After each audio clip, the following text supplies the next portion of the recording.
Savez-vous qu'à chaque fois que des musiciens prennent leurs instruments, des feux d'artifice se déclenchent partout dans leur cerveau? De l'extérieur, ils peuvent paraître calmes et concentrés, lisant leurs partitions, exécutant les gestes requis avec précision. Mais à l'intérieur de leur cerveau, c'est la fête. Comment savons-nous cela? Eh bien, au cours des dernières décennies, les neuroscientifiques ont fait d'énormes percées pour comprendre comment nos cerveaux fonctionnent en les suivant en temps réel avec des instruments comme l'IRMF et la TEP. Lorsque les gens sont reliés à ces machines, ils remplissent des tâches comme lire ou résoudre des problèmes, chacun correspondant à des zones du cerveau où l'activité peut être observée. Mais lorsque les chercheurs ont fait écouter de la musique aux participants, ils ont vu des feux d'artifice.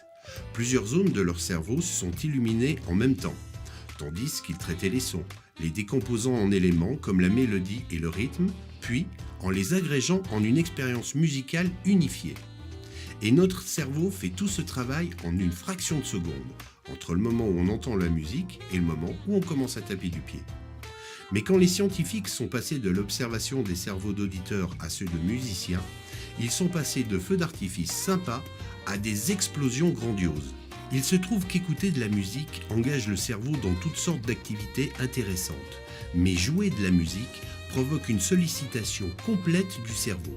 Les neuroscientifiques ont vu s'allumer de nombreuses zones du cerveau qui traitaient simultanément des informations différentes en séquences complexes, intimement liées et d'une façon étonnamment rapide.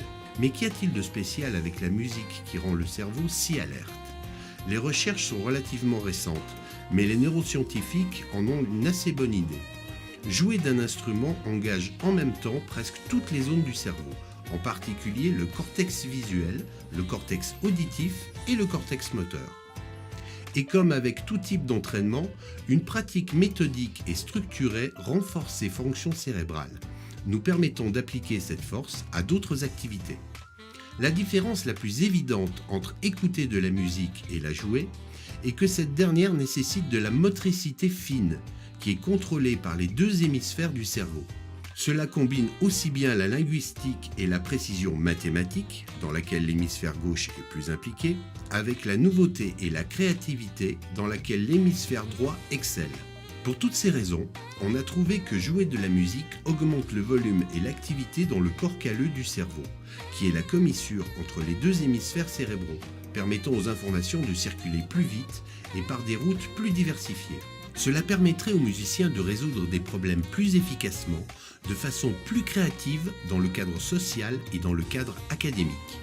Jouer de la musique implique aussi l'élaboration et la compréhension du contenu émotionnel et du message véhiculé. Les musiciens ont donc souvent des niveaux de fonction exécutive plus élevés, une catégorie de tâches interdépendantes qui comprend la planification, l'élaboration de stratégies, une attention aux détails et exige une analyse simultanée d'aspects à la fois cognitifs et émotionnels. Cette capacité a également un impact sur la façon dont nos systèmes de mémoire travaillent. En effet, les musiciens présentent des fonctions de mémoire améliorées, en créant, stockant et récupérant leurs souvenirs plus rapidement et plus efficacement. Des études montrent que les musiciens utilisent leur cerveau hyperconnecté pour attribuer à chaque souvenir plusieurs balises comme une balise conceptuelle, une balise émotionnelle, une balise audio, une balise contextuelle, comme le ferait tout bon moteur de recherche Internet. Alors, comment savons-nous que tous ces avantages sont propres à la musique, par opposition à, disons, le sport ou la peinture?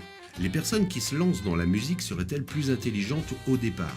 Jusqu'à présent, les chercheurs ont constaté sur ces questions que les aspects artistiques et esthétiques d'apprendre à jouer d'un instrument sont différents de toute autre activité, y compris d'autres formes artistiques.